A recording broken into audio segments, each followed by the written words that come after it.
जुबैदा ने खलीफा के सामने सर झुकाकर निवेदन किया है, राजाधिराज, मेरी कहानी बड़ी ही विचित्र है। आपने इस प्रकार की कोई कहानी नहीं सुनी होगी। मैं और वे दोनों काली कुतियां तीनों सगी बहनें हैं और ये दो स्त्रियां जो मेरे साथ बैठी हैं मेरी सौतेली बहनें हैं। जिस स्त्री के कंधों पर काले निशान है उसका नाम अमीना है। जो अन्य स्त्री मेरे साथ है उसका नाम साफी है और मेरा नाम जुबैदा है। अब मैं आपको बताती हूँ कि मेरी सगी बहनें कुतिया किस तरह से बन गईं। जुबैदा ने कहा कि पिता के मरने के बाद हम पांचों बहनों ने उनकी संपत्ति को आपस में बांट लिया। मेरी सौतेली बहनें अपना अपना भाग लेकर अपनी माता के साथ रहने लगी और हम तीनों अपनी माता के पास रहने लगी, क्योंकि उस समय हमारी माता जीवित थी। मेरी दोनों बहनें मुझसे बड़ी थीं। उन्होंने विवाह कर लिए और अपने अपने पतियों के घर जाकर रहने लगी और मैं अकेली रहने लगी। कुछ समय के पश्चात मेरी बड़ी बहन के पति ने अपना सारा माल बेच डाला और मेरी बहन का रुपया भी उस रुपये में मिलाकर व्यापार के इरादे से वह अफ्रीका को चला गया और मेरी बहन को भी ले गया। किंतु वहां जाकर उसने व्यापार के बजाय भोग विलास आरंभ किया और कुछ ही दिनों में अपना और मेरी बहन का सारा धन उड़ा डाला, बल्कि उसके वस्त्रभूषण आदि भी बेच खाए। फिर उसने किसी बहाने से मेरी बहन को तलाक दे दिया और घर से भी निकाल दिया। वह अत्यंत दीनहीन अवस्था में हजार दुख उठाती हुई बगदाद पहुंची और चूंकि उसके लिए और कोई स्थान नहीं था अतएव मेरे घर आई। मैंने उसका बड़ा स्वागत सत्कार किया और उससे पूछा कि तुम्हारी ये दुर्दशा कैसे हुई। उसने अपनी करुण कथा सुनाई जिसे सुनकर मैं बहुत रोई। फिर मैंने उसे स्नान कराया और अपने वस्त्रों के भंडार से अच्छे कपड़े निकालकर उसे पहनाए। मैंने उससे कहा, अब तुम आराम से यहाँ रहो, तुम मेरी माँ की जगह हो। भगवान ने मुझ पर बड़ी दया की है कि तुम्हारे जाने के बाद मैंने रेशमी वस्त्रों का व्यापार किया जिससे मुझे बहुत लाभ हुआ है। अब जो कुछ मेरे पास है वह भी अपना समझो और तुम भी मेरे साथ मिलकर यही व्यापार करो। नितांत उसके बाद से हम दोनों बहनें संतोष और सुख के साथ रहने लगी। अक्सर ही हम लोग अपनी तीसरी बहन को याद करते कि वह न जाने कहाँ होगी। बहुत दिनों तक हमें उसका कोई समाचार नहीं मिला कि वह कहाँ है और किस दिशा में है, किंतु अचानक एक दिन वह मंझली बहन भी बड़ी बहन के समान दीनहीन अवस्था में मेरे पास आई, क्योंकि उसके पति ने भी उसकी संपूर्ण संपत्ति को उड़ा डाला था और फिर उसे तलाक देकर अपने घर से निकाल दिया था और वह भी गिरती पड़ती बगदाद पहुंचकर मेरे घर में शरण लेने के लिए आई थी। मैंने उसका भी बड़ी बहन की भांति स्वागत सत्कार किया और उसे बड़ा दिलासा दिया। वह भी आराम से रहने लगी। लेकिन कुछ दिनों बाद इन दोनों ने मुझसे कहा कि हमारे रहने से तुम्हें कष्ट भी होता है और हम पर तुम्हारा पैसा भी खर्च होता है, इसलिए हम लोग फिर से विवाह करेंगे। मैंने कहा, यदि मेरी असुविधा भर से तुम्हें ये ख्याल पैदा हुआ कि विवाह कर लेना चाहिए तो ये बेकार बात है, क्योंकि भगवान की दया से व्यापार में मुझे इतना लाभ हो रहा है कि हम तीनों बहनें जीवन पर्यंत आनंद और सुख सुविधा से रह सकती हैं। तुम्हें मेरे पास कोई कष्ट न होगा। तुम्हारे विवाह करने की इच्छा को सुनकर मुझे बड़ा आश्चर्य है। तुम लोगों ने अपने अपने पतियों के हाथों इतने कष्ट उठाए हैं, फिर भी मुसीबत में पड़ना चाहती हो। अच्छे पतियों का मिलना अत्यंत दुष्कर है, इसलिए तुम विवाह का विचार छोड़ दो। इस प्रकार मैंने उन्हें बहुत समझाया, लेकिन वे दोनों अपनी बात पर दृढ़ रहीं। वे मुझसे कहने लगी, तू हमसे अवस्था में कम है किंतु बुद्धि में अधिक है, किंतु जितने दिन रह लिया उससे अधिक हम तेरे घर में न रहेंगे, क्योंकि आखिर तू हमें अपनी आश्रिता ही समझती होगी और अपने हृदय में हमारा सम्मान दासियों से अधिक नहीं करती होगी। मैंने कहा, ये तुम लोग क्या कह रही हो? मैं तो तुम्हें वैसा ही अपने से ज्येष्ठ और सम्मानीय समझती हूँ जैसा पहले जमाने में समझती थी। मेरे पास जो भी धन संपत्ति है वह तुम्हारी ही है। ये कहकर मैंने उनको गले लगाया और बहुत दिलासा दिया और हम तीनों मिलकर पहले की तरह रहने लगे। 1 वर्ष के पश्चात भगवान की दया से मेरा व्यापार ऐसा चमका कि मेरी इच्छा हुई कि उसे अन्य नगरों तक बढ़ाऊं। अतएव मैंने जहाज पर सामान लाद कर किसी अन्य देश में भी व्यापार जमाने की सोची। मैं व्यापार की वस्तुओं और अपनी दोनों बहनों को लेकर बगदाद से बूशहर में आए और एक छोटा सा जहाज खरीदकर मैंने अपनी व्यापार की वस्तुओं को उस पर लाद दिया और चल पड़ी। वायु हमारे अनुकूल थी, इसीलिए हम लोग फारस की खाड़ी में पहुंच गए और वहां से हमारा जहाज हिंदुस्तान के लिए चल पड़ा। 20 दिन बाद हम लोग एक टापू पर पहुंचे जिसके पिछले भाग में एक बहुत ऊंचा पर्वत था। द्वीप में समुद्र के किनारे ही एक बड़ा और सुंदर नगर बसा था। मैं जहाज पर बैठे बैठे बहुत ऊब गई थी, इसलिए अपनी बहनों को जहाज ही पर छोड़कर एक डोंगी पर बैठकर तट पर गई। नगर के द्वार पर काफी संख्या में सेना रक्षा के लिए नियुक्त थी और कई सिपाही चुस्ती से अपनी जगहों पर खड़े थे। उनका रूप बड़ा भयोत्पादक था। मैं कुछ डरी, किंतु मुझे ये देखकर आश्चर्य हुआ कि उनके हाथ पांव में कोई हरकत नहीं होती थी, बल्कि उनकी पलकें भी नहीं झपकती थीं।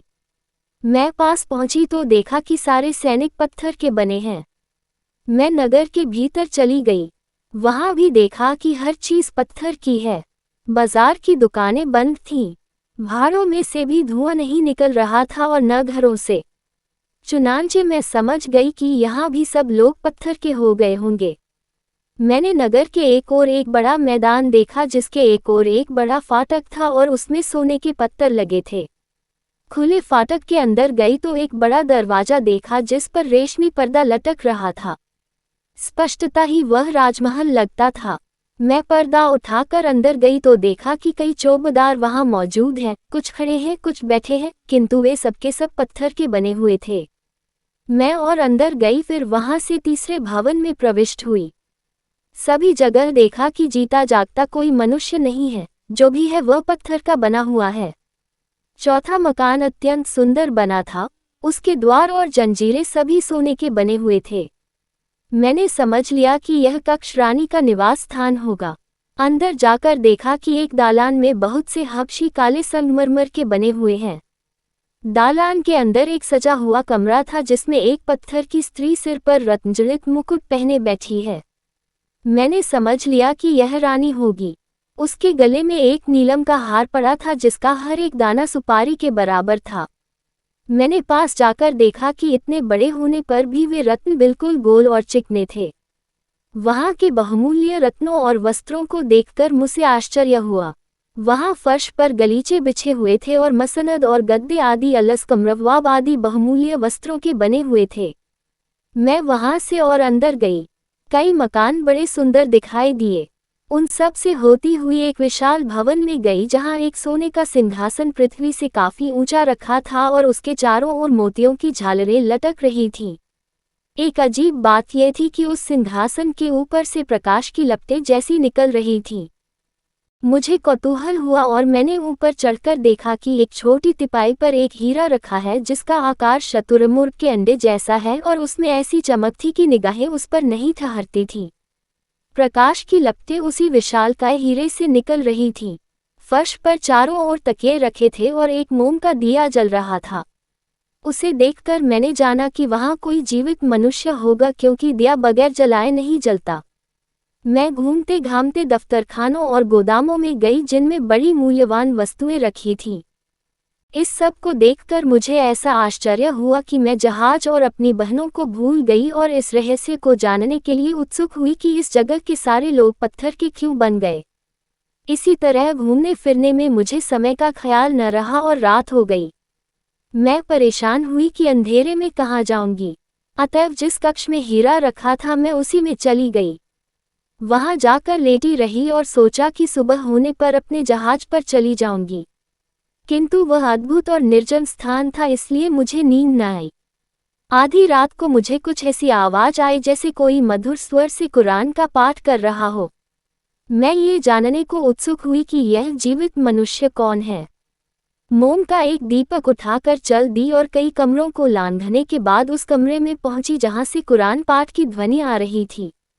वहां जाकर देखा कि एक छोटी सी मस्जिद बनी है। इससे मुझे याद आया कि परमेश्वर के धन्यवाद के स्वरूप मुझे नमाज पढ़नी जरूरी है। वहां मैंने देखा कि दो बड़े बड़े मोम के दिए जल रहे हैं और वहां एक अत्यंत रूपवान नवयुवक बैठा हुआ कुरान पाठ कर रहा है और पूरा ध्यान उसमें लगाए है।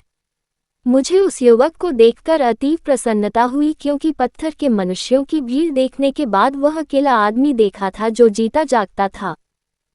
मैंने मस्जिद में जाकर नमाज पढ़ी, फिर स्पष्ट ध्वनि में वजीफा पढ़ने लगी और भगवान को धन्यवाद देने लगी कि हमारी समुद्र यात्रा कुशलपूर्वक बीती और इसी प्रकार आशा है कि दैवी कृपा से मैं कुशलपूर्वक अपने देश वापस पहुंच जाऊंगी।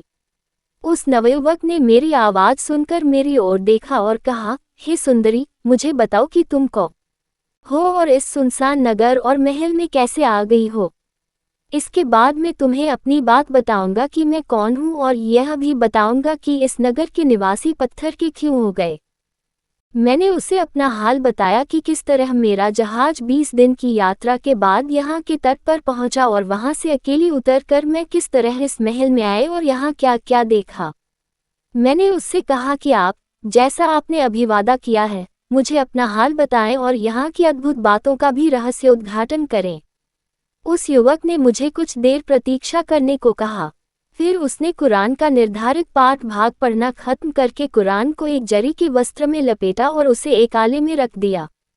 इस बीच मैं उस जवान को देखती रही और उसका सुंदर रूप देखकर उस पर मोहित हो गई। उसने मुझे अपने पास बिठाया और कहा, तुम्हारी नमाज से ज्ञात होता है कि तुम हमारे सच्चे धर्म पर पुनर्तः विश्वास करती हो। अब मैं तुम्हें अपना पूरा हाल सुनाता हूँ। इस नगर का बादशाह मेरा पिता था। उसका राज्य बड़ा विस्तृत था, किंतु बादशाह और उसके सभी अधीनस्थ लोग अग्निपूजक थे। यही नहीं, वे नारदीन की उपासना भी किया करते थे, जो प्राचीन काल में जिन्नों का सरदार था।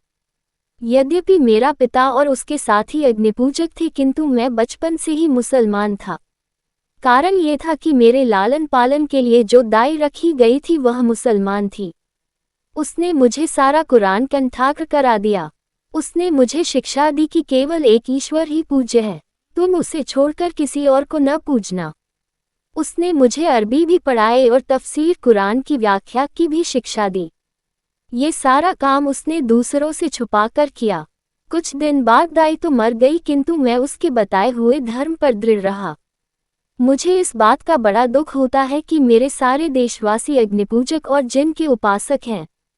दाई की मृत्यु के कई मास बीत जाने पर आकाशवाणी हुई कि हे नगरवासियों, तुम लोग नारदीन और आग की पूजा छोड़ दो और एकमात्र सर्वशक्तिमान परमेश्वर की पूजा करो। यह आकाशवाणी 3 वर्षों तक निरंतर होती रही, किंतु न बादशाह ने न किसी अन्य नगर निवासी ने उस पर ध्यान दिया। वे अपने झूठे धर्म पर दृढ़ रहे। 3 वर्षों बाद इस नगर पर ईश्वरीय प्रकोप हुआ और जो व्यक्ति जिस स्थान और जिस दशा में था, वैसे ही पत्थर बन गया। मेरा पिता ही काले संगमरमर का बन गया और मेरी माँ सिंहासन पर बैठी बैठी ही पत्थर बन गई, जैसा तुमने देखा है। एक मैं ही मुसलमान होने के कारण इस दंड से बचा रहा। उस समय से और भी निष्ठापूर्वक मैं इस्लाम को मानने लगा। हे सुंदरी, मैं जानता हूँ कि भगवान ने तुम्हें मुझ पर कृपा करके यहाँ भेजा है, क्योंकि मैं यहाँ अकेलेपन से बहुत उबा करता था। मुझे उसकी बातें सुनकर उससे और प्रेम बढ़ गया। मैंने कहा, मैं बगदाद की निवासिनी हूँ। यहाँ किनारे पर बहुत से माल असबाब से लदा मेरा जहाज खड़ा है। जितना माल इसमें है उतना ही बगदाद में अपने घर छोड़ आई हूँ। मैं आपको यहाँ से ले चलूँगी और अपने घर में आराम से रखूँगी। बगदाद में खलीफा बड़े न्यायप्रिय हैं। वे आपके सम्मान योग्य कोई पदवी आपको जरूर देंगे। मेरा जहाज आपकी सेवा में है। आप इस स्थान को छोड़िए और मेरे साथ चलिए। नौजवान ने मेरा प्रस्ताव सहर्ष स्वीकार कर लिया। मैं सारी रात उस आकर्षक युवक से बातें करती रही। दूसरे दिन सुबह उसे लेकर अपने जहाज पर पहुंची। मेरी बहनें मेरी चिंता में दुखी थीं। मैंने अपने पिछले दिन के अनुभव सुनाए और उस नौजवान की कहानी भी बताई। फिर मेरी आज्ञा से जहाज के मांझियों ने जहाज से व्यापार वस्तुएं उतार ली और उनकी जहाज वे अमूल्य रत्न आदि भर लिए जो मुझे महल में मिले थे। महल का सारा सामान तो एक जहाज में आ नहीं सकता था, इसलिए मैंने चुनी चुनी बहुमूल्य वस्तुएं ही भरी और खाने पीने का सामान भी महल से लेकर जहाज पर लाद लिया। साथ ही शहजादे को भी जहाज पर चढ़ा लिया। इसके बाद असंख्य धन की स्वामिनी होने के साथ अपने प्रिय शहजादे के सानिध्य का सुख पाते हुए मैंने स्वदेश की ओर यात्रा आरंभ कर दी। किंतु मेरी बहनों को प्रसन्नता न हुई। शहजादा अत्यंत रूपवान और मिष्टभाषी था। वे मुझसे ईर्ष्या करने लगीं। एक दिन उन्होंने मुझसे पूछा कि तुम इस शहजादे को ले जाकर कहाँ रखोगी और इसके साथ क्या करोगी। मुझे उनकी दशा देखकर हंसी आए और मैंने उन्हें चिढ़ाने के लिए कहा कि मैं बगदाद में इसके साथ विवाह करूंगी। मैंने शहजादे से कहा कि मैं चाहती हूं कि आपकी दासियों में हो जाऊं और जी जान से आपकी सेवा करूं। शहजादा भी मेरे परिहास को समझ गया और हंसकर बोला, तुम्हारी जो इच्छा हो वह करो। मैं तुम्हारी बहनों के समक्ष प्रतिज्ञा करता हूं कि तुम्हारी प्रसन्नता के लिए तुम्हें अपनी पत्नी बनाऊंगा।